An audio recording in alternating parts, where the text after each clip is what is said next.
All right. Hello. Welcome Hello. back to another episode on Take Up Space podcast with Project Agape. My name is Agape, and I'm I'm s- here with. Oh.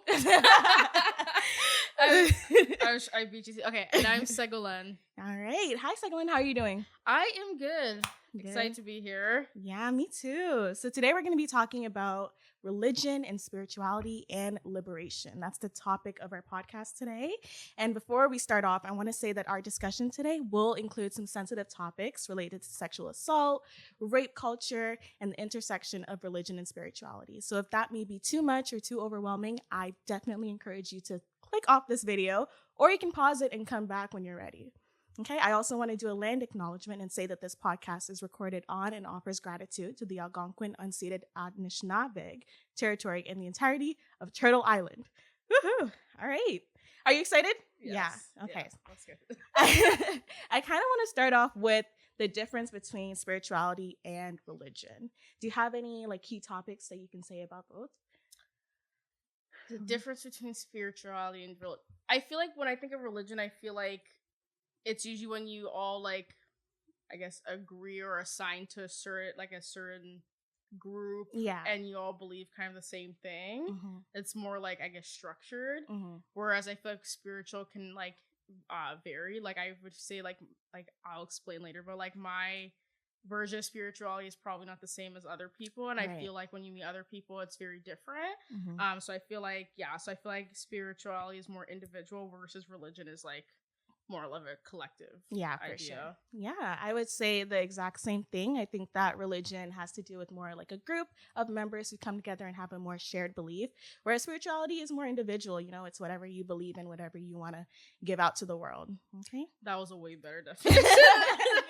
Well, I had that memorized. That's what I was trying to say, but yeah, no, exactly. No worries. Perfect. All right. So I want to ask you, are you more religious or are you more spiritual? Or maybe a mix of both? I would say, as of now, I would say I'm more spiritual. I would say if you asked me maybe a year and a half, maybe 2 years ago, I would have said I was definitely religious. Mm-hmm. I grew up Christian, but I would say these days, after having some time to reflect about things that I believe in and my values, I would say I'm more of a spiritual person. Oh, I love that. That's really good. I would say I honestly grew up religious.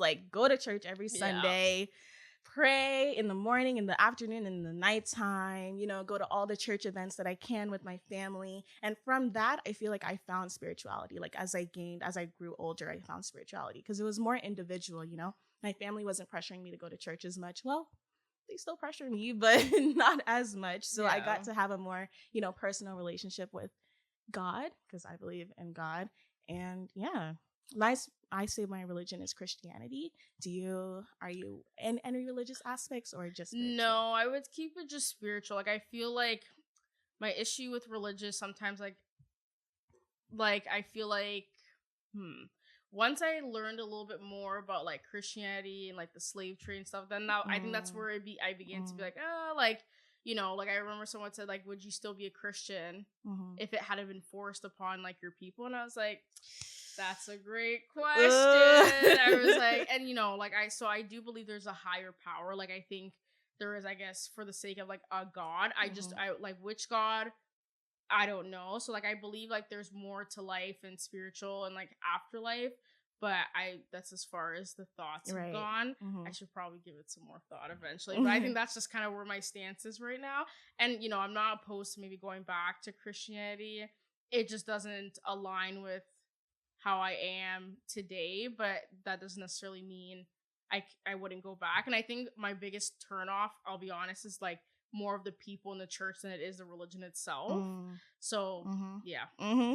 Yeah, I feel you on that one. Yeah, I really like how you talked about higher power and spirituality because a lot of my spiritual friends who aren't really in religion do say that they do believe in something other than this world, something up there. So I really liked how you touched on that because that is true. Yeah, the concept of a divine being, but just not really knowing what exactly it is. And as I learn about other religions as well, it's that sounds kind of interesting. What was nice is that I went to a Catholic school most of my Me too. childhood, except for I guess the early years, and we had in grade 11, I don't know, did you take that world religion course? Did they Yeah. make you do that? Okay, yeah. So I really liked it because I was like, oh my God, like, because I got to learn about all these Yeah. other religions. And I was like, see, this sounds also kind of interesting too. But what I also learned is like a lot of these religions have a lot of similarities and There they do is. differences. Mhm. So for me, I was like, okay, so then it's like, okay, like, which one's right? Like, anyways, Right. whole, Yeah. teen existential crisis. But like, I will say, like, so I do feel like there is a divine power and there is like more to life. What exactly? Who knows? So I'll leave it at that for now. Yeah, I like that. So more to dive into like the rape culture effect that we want to bring into this podcast.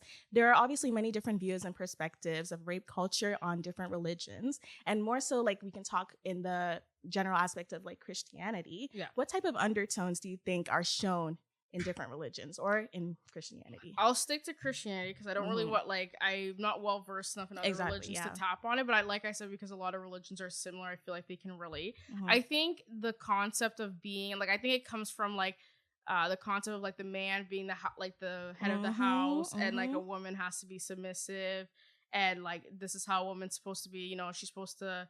I remember I had a teacher one time in high school say, like, basically, in short, was it high school? Maybe elementary school, not the point. But she was like, he or she, because I actually can't remember which teacher it was, but this person was like, oh, like a woman's job, like their purpose on earth is to give birth to children.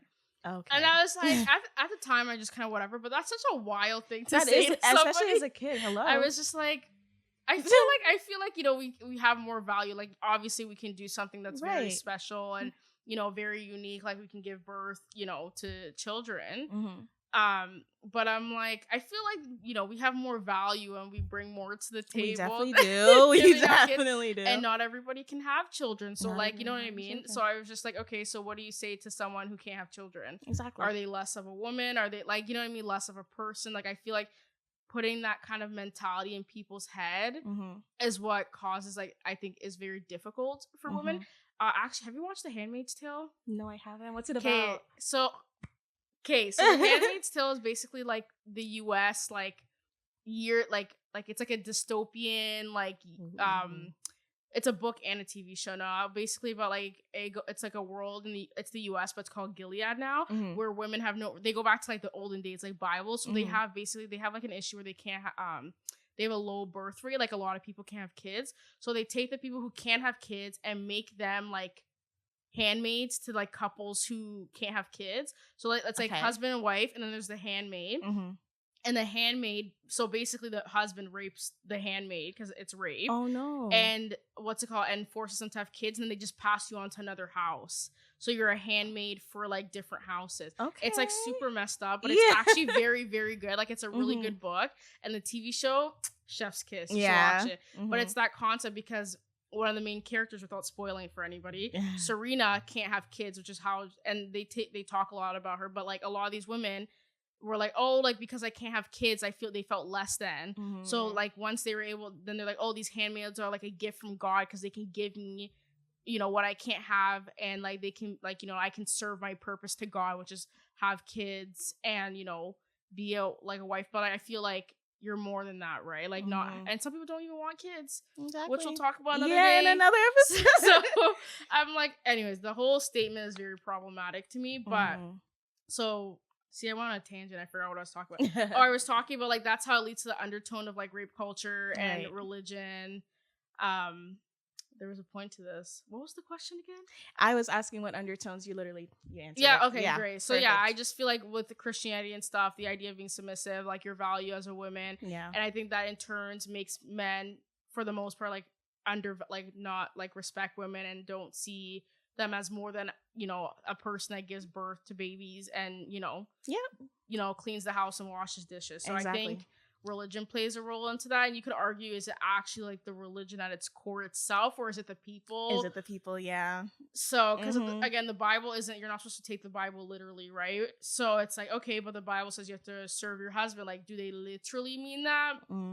It's up for interpretation. So something to think about. Yeah. You know what? The Handmaid's Tale, what immediately came to my mind was the story in the Bible about Abraham and Sarah, I believe so. If not, I'm familiar. sorry. Was she the one that couldn't have kids and she had a kid when she was like 900 or something? Yeah, so like she couldn't. I'm sorry. She. And there goes my glasses. They're gonna stay on the floor. So she's very old and she can't have children, Yeah. I believe. And I might be wrong about this. I need to dig deep more into the Bible. But Abraham tells like their servants to have the child. Emily. Emily? Was it Emily? Is it Emily? What was her name? Veronica?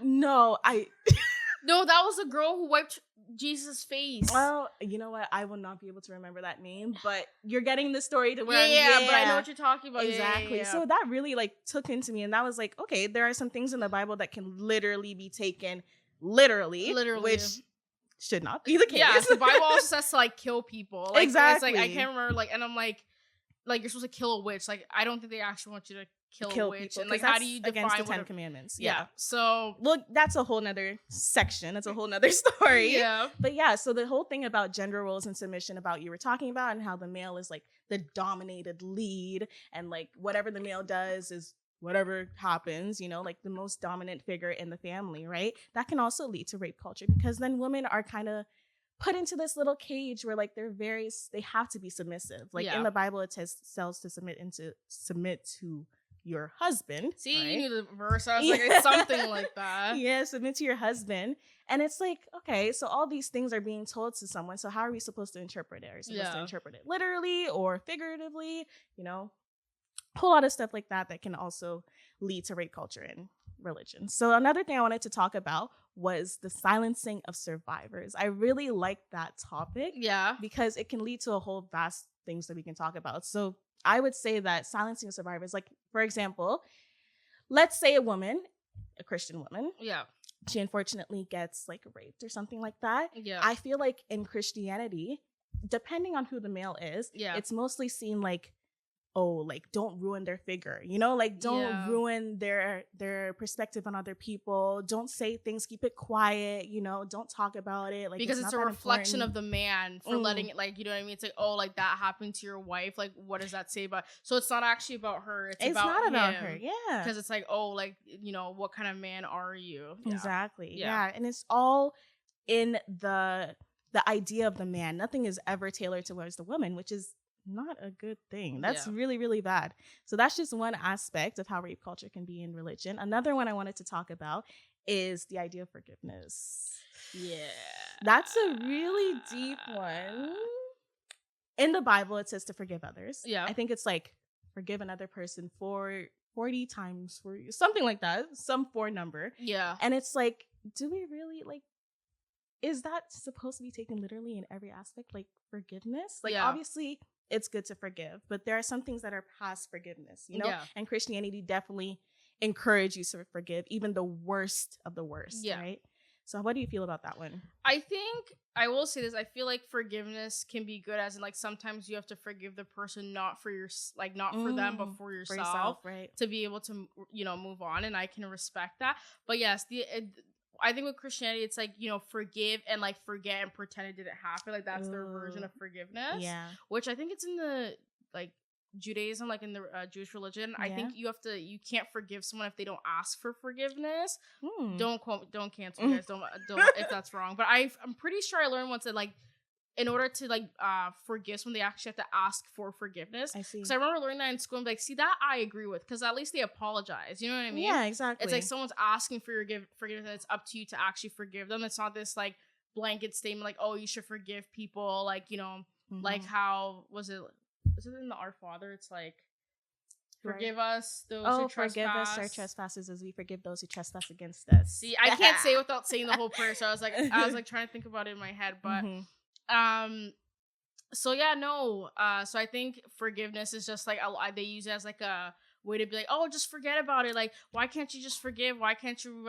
They don't take into consideration that that's a person who's experienced trauma. Exactly, yeah. And also, what they don't talk about is that rape can happen within marriages, right? Where a lot of times it's talked about externally, like somebody, but a lot of sexual assaults actually happen. It's usually the perpetrator is usually someone so sometimes it can happen during marriage. But if you have this idea that the woman is supposed to submit to the man, then it's not rape, right? You know, she's doing what she's supposed to do. Rape. She's supposed to give me children. She's supposed to satisfy me. And then it just goes into a cycle about, like, you know, that's, you know, violence within relationships. So, see, it's just that. And, it's a whole lot of things, Catholic Church, you know, not great, you know, they just cover up for like, straight up, like, honestly, like, and that's the issue, right? Like, they just kind of, like, sweep it under the rug. Like, you're constantly hearing stories about, you know, people, unfortunately, like, little boys who were, like, molested and assaulted in the church, and then, you know what they did? They just moved the priest to another church to let other people, like, for it to happen to other people. So the Catholic Church is, like, notorious, and they know this. There's been so many documentaries, and, you know, they'll never, like, you know, they finally just apologized to Indigenous people, what, like a year ago, like 2 years ago? Like, how many years did it take for them to even acknowledge their role that they played in residential schools? So, that's, you know, and this is not me slamming on Catholics or no saying, slander, you know, but I'm just saying, like, it's a fact, right? You know, I feel like, if anything, a good Catholic would acknowledge that, you know, there's some issues that need to be fixed, right? I believe that you can fix an institution, but, like, you have to talk about it to be able to fix it. You know, acting like, oh, like, this doesn't happen, like, it absolutely does, and it happens till this day, happens all the time, and it's unfortunate because I remember I had a friend who, her brother wanted to be an altar boy, and her dad was like, no. He was like, I don't think so, because he didn't want to leave. He goes, I don't know this priest. Like, you don't know. Like, you know, sketchy things happen. So, you know, you lose trust in the religion and the church, right? So in order to heal and to, you know, preserve your image and recover, if you truly want to change, you have to acknowledge things and, you know, be honest about what happened. So, yeah.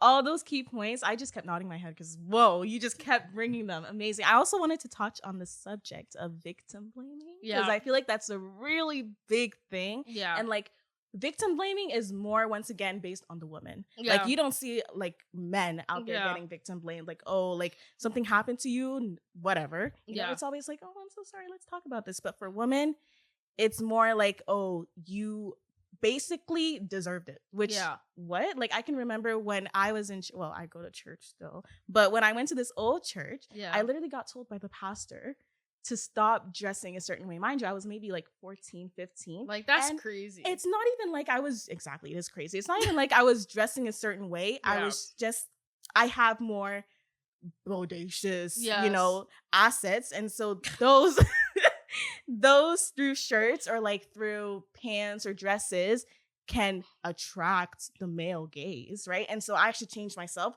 The male shouldn't change himself, like, right? I feel like you should be more concerned about the person, the church, who like, would that's act a bad inappropriately thing towards a 14-year-old. Exactly. That's something that you should focus more on instead of me changing how I dress. And I was a kid. It's not even like I was wearing booty shorts and crop tops. Like, I wasn't even wearing that. I was wearing a whole dress. And you're telling me to change because of that. That's crazy. And to go into victim blaming, plus, like, what I was bringing up earlier is that, like, even if you flip and reverse, like, this kind of stuff that they do in religions, especially in Christianity, also works against men too. Like, you know what I mean? Men are also victims of sexual assault and sexual violence. But when you put into someone's head that, you know, how could you let that happen? Like, you're a man, or you must have liked it, or what do you mean? Like, that's not assault. Like, you were, like, you know what I mean? It's not a win-win situation for anybody, and it puts a lot of pressure. And let's take that aside. Just in the household, you're putting a lot of pressure on someone, like a man, to, you know, be able to provide and do all this stuff. Especially in this economy, it's expensive. It is expensive. It's expensive. One drink is like $15, which I could go on a tangent about. Okay, back in the day, they weren't suffering like this. A cocktail was like $10. Okay, so it's expensive. So when you're putting pressure, like, a man has to be like this, a man has to be like this.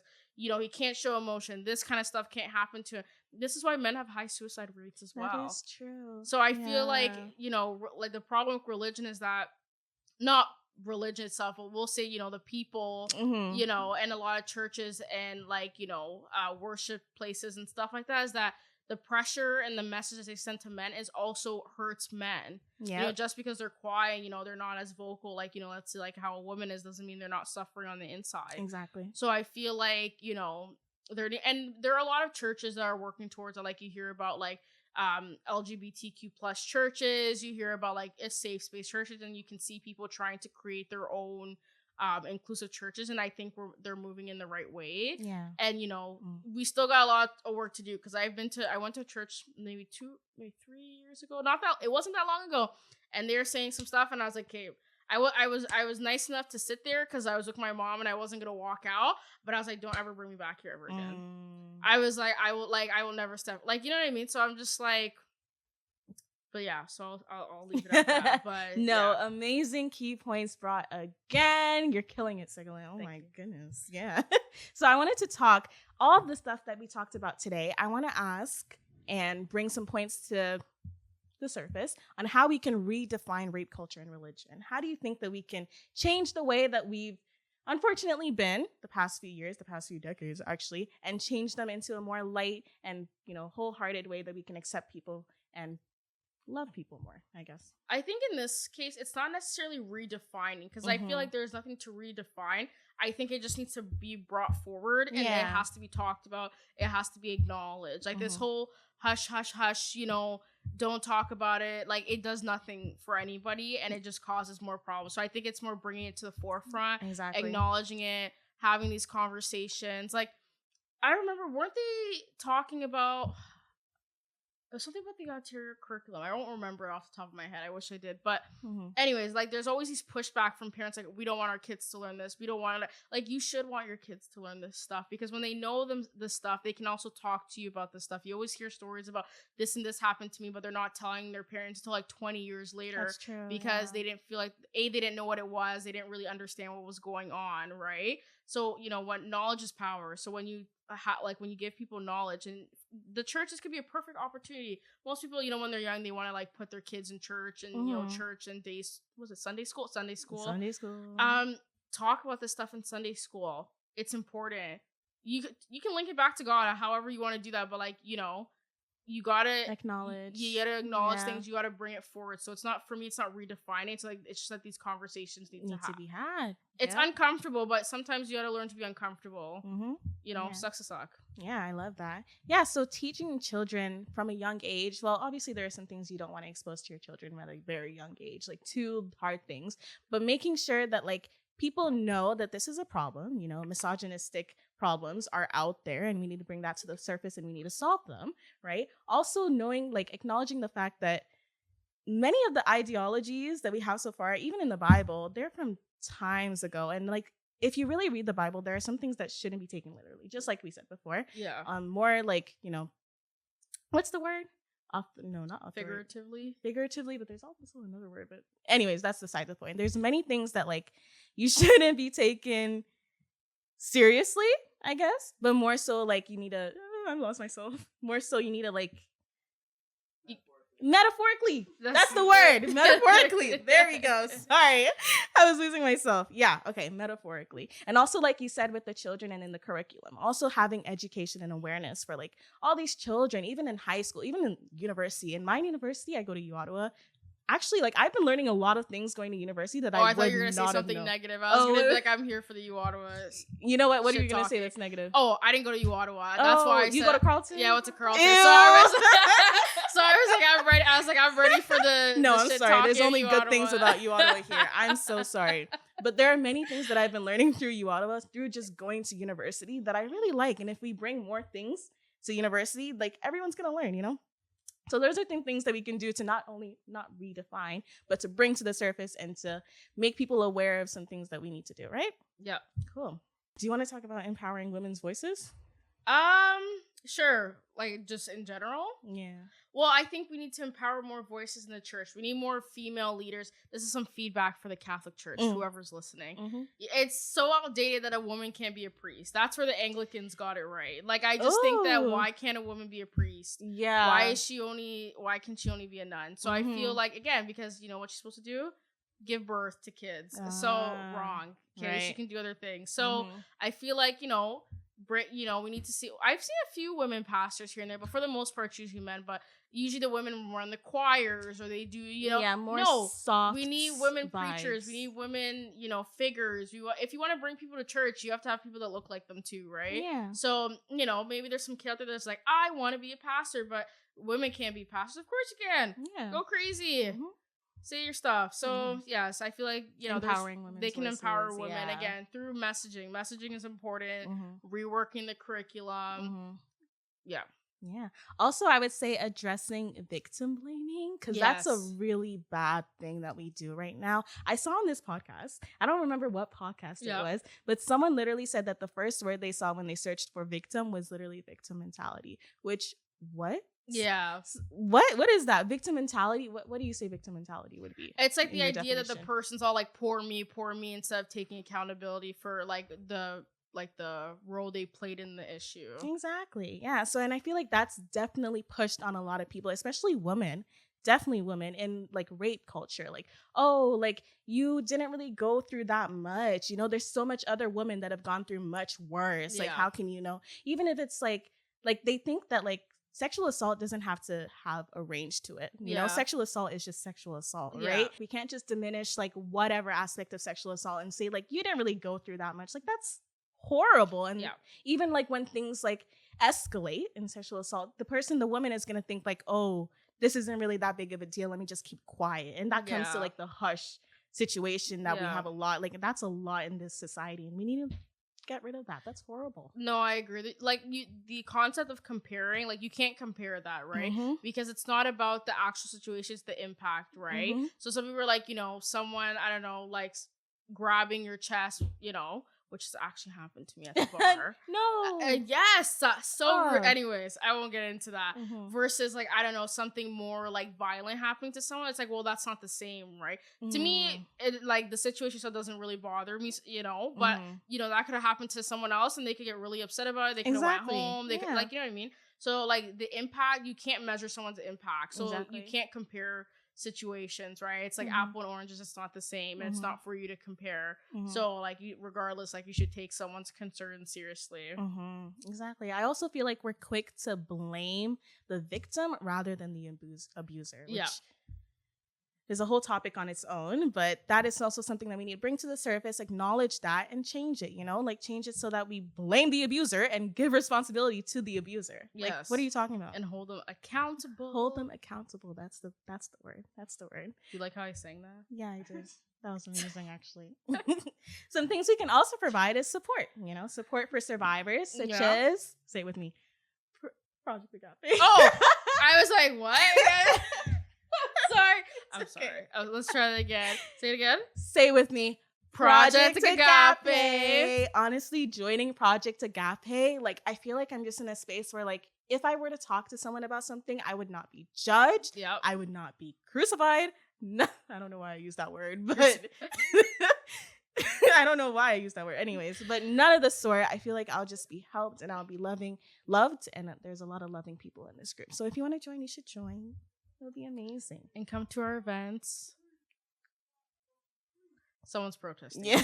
But anyways, that is the end of our podcast. Thank you so much for joining us. Thank you so much, Second Land, for being here on this podcast. Thank you for having me. I have a few resources that I want to give just to end it. Okay, so there's Ain't I a Woman? Black Women and Feminism by Bell Hooks, which helps to examine the effect of racism and sexism on Black women and the civil rights movement and the feminist movement from suffrage to the 1970s. Okay, so you can search that up, look that up. It's amazing. I read a few bits of it and it was really good.